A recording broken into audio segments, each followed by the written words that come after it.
Ramai orang, bila saya cakap tentang 1.2 juta, dia rasa 1 juta terlalu besar. 1.2 juta bagi dia tak boleh brain. Fikir pun malas, apatah lagi nak berusaha. Tapi tuan-puan, pada waktu umur saya 25 tahun, waktu tu saya dalam keadaan kesempitan. Tabungan saya yang pertama ialah RM20 sebulan. Itu betul tuan-puan. Saya nak cari balik buku tabung haji saya yang lama, yang saya menabung RM20 sebulan. Saya buat potongan gaji tau. Potongan gaji masuk akaun tabung haji, RM20 sebulan tuan-puan. Isi borang, potongan gaji hantar ke HR. HR sebelum masuk gaji saya tu dalam akaun bank saya, potong dulu RM20 masuk akaun tabung haji saya. Itu saya tulis dalam buku Misi Bebas Hutang. Jadi saya dah kira, saya perlukan 1.2 juta. Macam mana saya tak tahu lagi tuan-puan.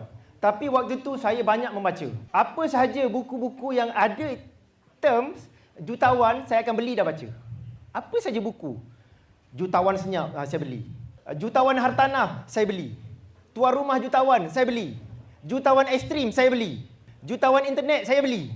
Apa saja. Sebab saya dah ada target dah. Saya nak ada 1 juta yang pertama. Dan saya letak target nak achieve 1 juta yang pertama dalam masa 10 tahun. Saya mesti kerja all out dalam masa 10 tahun.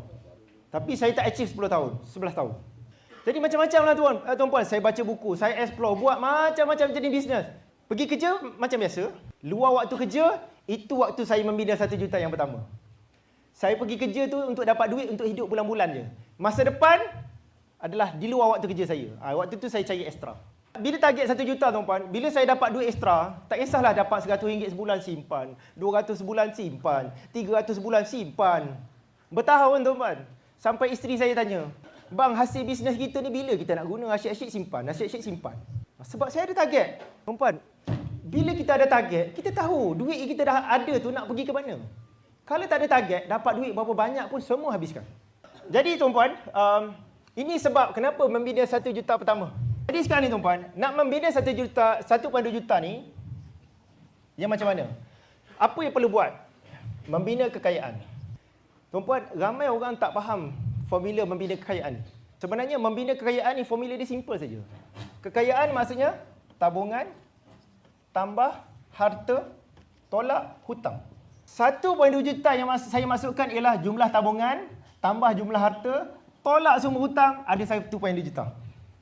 Jadi, membina kekayaan tuan-puan, bila ada ilmu, perkara yang pertama yang kita kena buat ialah menabung. Perkara pertama sekali tuan-puan, kena menabung. Ramai orang tak sabar. Baru ada duit, terus nak melabur. Tabungan tak ada lagi. Tuan-puan, pengalaman saya tuan-puan, ramai daripada kita sebenarnya dia lebih kaya kalau dia tak melabur. Dapat duit, menabung. Dapat duit, menabung. Dapat duit, menabung. Sebab banyak orang bila melabur, bila dia melabur, duit dia lebur.